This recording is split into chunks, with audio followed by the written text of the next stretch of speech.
Call of Duty Black Ops 4 Zombies was just revealed today and there was a lot to take in. Honestly, it was just overwhelming. I was screaming like a little girl throughout the whole thing, so let's talk about what we learned so far. The first thing that we learned was that Black Ops 4 Zombies will introduce a new story drawn from history, both real and mythical, along with some new characters named Scarlet, Bruno, Diego, and Shaw. They will be featured in two maps. One is called 9, which takes place in ancient Roman times. Our characters will play as gladiators, going against the zombies and monsters created by the ancient order that uses a mixture of dark magic and alchemy to create the zombies. The second map is called The Voyage of Despair. It takes place in Titanic, and from the looks of it, I'm gonna say that it is a smaller and a more casual map. But that's not all. For the first time in the history of zombies, there will be a third map at launch, which is absolutely insane. But wait, this is not just any map. The third map is gonna be the one that everybody has been waiting for. That's right, ladies and germs, the third map is going to be the remake of Mob of the Dead called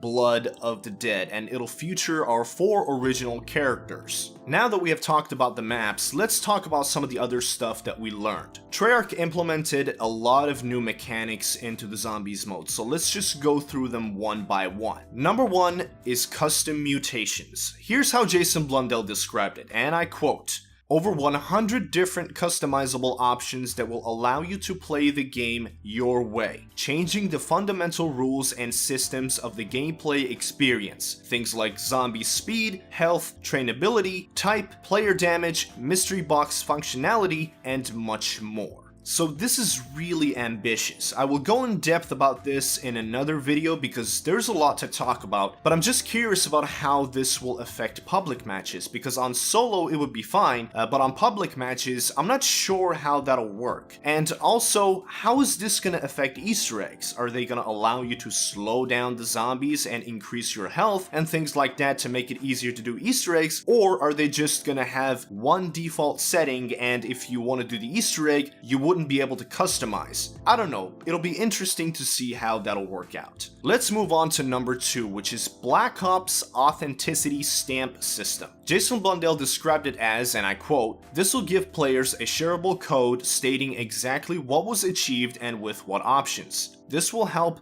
third-party high scoreboards and other custom competitions." Now, what he's referring to as third-party high scoreboards is basically the Zombie Leaderboards website, and when he says other custom competitions, he's talking about Zombies World Championship, which is run by MC Sportshawk. Now, when I think about this authenticity system, it makes me think of an anti-cheat system where it kind of resembles a regular trophy system, except that it might record gameplay when you achieve something in the game. It's probably a mixture of theater mode and a trophy system displayed in some kind of leaderboard, but we won't know for sure unless we see it. Moving on to number 3, we're gonna have something called callings. Jason Blundell described it as, and I quote, "Limited time created challenges which will regularly introduce new ways to play the game and set the stage for ongoing seasonal content and a few themed experience surprises as well along the way." This is pretty much orders and contracts just like what we have in World War II. And of course they're gonna probably make it more exciting and more appealing, maybe have some secret challenges or some Easter eggs thrown in there. You're gonna grind out different challenges and earn some supply drops or some gobblegums or whatever the equivalents of them will be. On to number 4, we are gonna have bot support for zombies. If you're playing on solo and you don't want to play with anybody else, you can choose an AI to assist you in the game. It'll be as if you have a teammate, but the teammate is an AI. Now this is really interesting because we have had bots in the past, but not in this way. For example, we've had the Maxis drone in Origins, the Civil Protector in Shadows of Evil, and the Keeper Protector in Revelations. But they weren't exactly bots. We had to earn them and build them in-game, so we've never really had an actual character fight alongside us as equals. I'm really curious about how that'll work. For example, is the bot gonna be overpowered? Is he gonna kill the last zombie? zombie? Is he gonna assist you in doing the Easter eggs? Can you give it commands? Is he gonna be ridiculously underpowered and go down every 5 minutes so you have to revive him over and over again? Or are they just gonna allow you to customize the bot as well? We don't know yet. They didn't say much about this topic, so it's a little early to draw conclusions, so we will leave that for later. Moving on to number 5, we're gonna have a new game mode in zombies called Zombie Rush. Jason Blundell described it as, and I quote, "A brand new mode simplifying the game experience to create a whole new tempo of gameplay, perfect for welcoming people into the zombies universe, and enticing challenge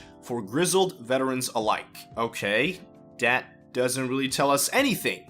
My best guess is that this won't be Grief. Let's get that out of the way. Jason Blundell is not a big fan of Grief, neither am I, and it wasn't that popular anyway, so it's not Grief. Okay, then what is it? I would say it's probably something that revolves around just killing zombies and nothing else. It'll probably be casual zombie killing, but a lot more fast-paced. Like maybe there's not a break in between rounds and it's just continuous chaos. Because with zombies evolving and becoming a lot more Easter egg related and story centric, it's getting away from that casual aspect of gameplay and it's alienating the casual fans, and Treyarch wants to fix that. So it'll probably be a pure zombie survival mode. It'll probably be like Black Ops 2 where we had different sections of transit to play in as separate maps. It'll be something similar to that because that's something people have been asking for a while now. Moving on to number 6, we're gonna be able to adjust the overall difficulty level of the game, which is very reminiscent of what we had in Black Ops 2. Again, how that's gonna work in public matches, I don't know, we'll just have to wait and see. And the last thing that we learned was that we will have in-game tutorials, which is gonna help those new players get an idea of how things work, very much like what we saw in Zombies in Spaceland. And that is pretty much everything we learned so far regarding Black Ops 4 Zombies. If you enjoyed this video, make sure to drop a like. I have more videos regarding Black Ops 4 coming soon, so make sure to subscribe if you haven't already, and I will see you in the next one. Peace.